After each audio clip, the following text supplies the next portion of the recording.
प्रकार मना घडवी संस्कार मना.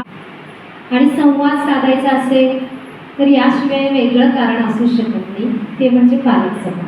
या निमित्ताने आपल्यामधलं नातं दृढ होतं. आचार विचार, प्रत्येकाच्या आचार विचारांची देवाणघेवाण होते, प्रश्न सोडवले जातात, उपस्थित केले जातात. एकूणच आपलं नातं दृढ होण्याच्या दृष्टीने हा एक छान पर्याय आहे असं आम्हाला वाटतं. आणि त्यामुळं या पालक सभेचं आज आपण प्रयोजन केलेलं आहे.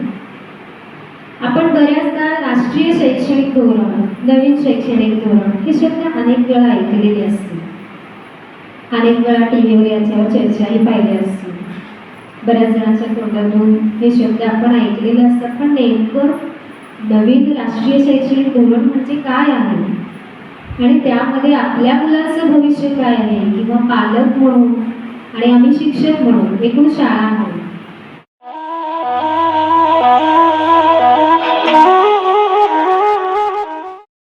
आलेला आहे. विद्यार्थ्यांच्या आरोग्याची काळजी घेण्यासाठी आपल्या शाळेमध्ये आरो देखील बसवलेला आहे, जेणेकरून विद्यार्थ्यांना पर्यंत शुद्ध पाणी पोहोचलं पाहिजे. त्याचबरोबर प्रदूषणाचा विचार करून शाळेनं सौर ऊर्जेवर चालणारं सोलार सिस्टीम देखील बसवून घेतलेलं आहे.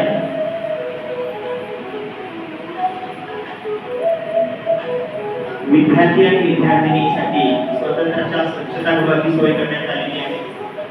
त्याचबरोबर हँडवॉश, हात धुणे असे विविध उपक्रम शाळेत राबवले जातात. मुलाच्या उत्तम आरोग्याच्या दृष्टीने शाळेत निराचन नियोजन आयोजित पॅटर्ननुसार मुलगा ते ज्ञान दैनंदिन व्यवहारामध्ये वापरतो का. म्हणजे समजा विद्यार्थ्याने गणिताचा पेपर सोडवला, बेरीज वजाबाकी केली की त्याला गुण मिळून जायचे. पण आता त्या ज्ञानाचा वापर तो बाहेर गेल्यानंतर, एखाद्या दुकानात गेल्यानंतर हिशोब करण्यासाठी वापरतो का, हे सगळं पाहिलं जाणार आहे. पूर्वी फक्त त्याच्या गुणांवरून मूल्यमापन होत होतं, पण यावर्षी मूल्यमापन पद्धतीही बदललेली आहे. पूर्वीचं 2 पानांचं प्रगती पुस्तक आता जवळपास 28 पानांचं असं आलेलं आहे. शासनाकडूनच हे प्रगती पुस्तक आलेलं आहे आणि या संदर्भात शिक्षकांचं ट्रेनिंग पण झालेलं आहे.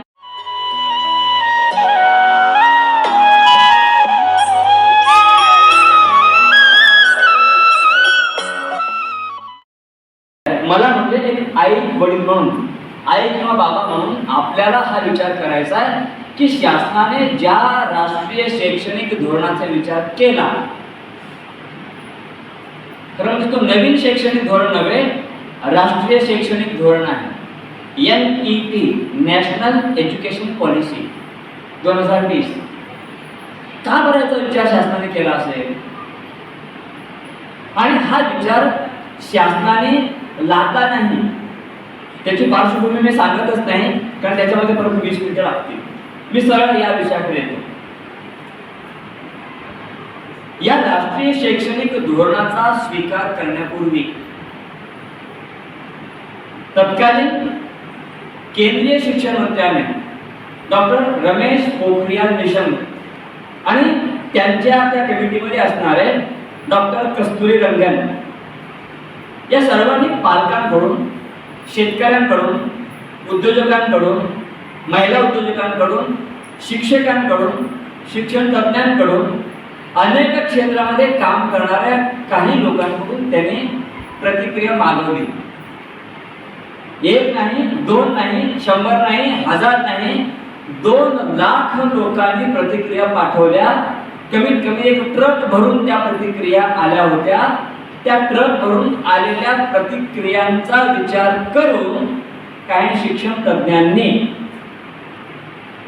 29 जुलै 2020 रोजी त्या सर्व शिक्षण तज्ज्ञांच्या एक प्रतिनिधीच्या रूपामध्ये भारताच्या माननीय पंतप्रधानांनी लोकसभेमध्ये या राष्ट्रीय शैक्षणिक धोरणाचा स्वीकार केला.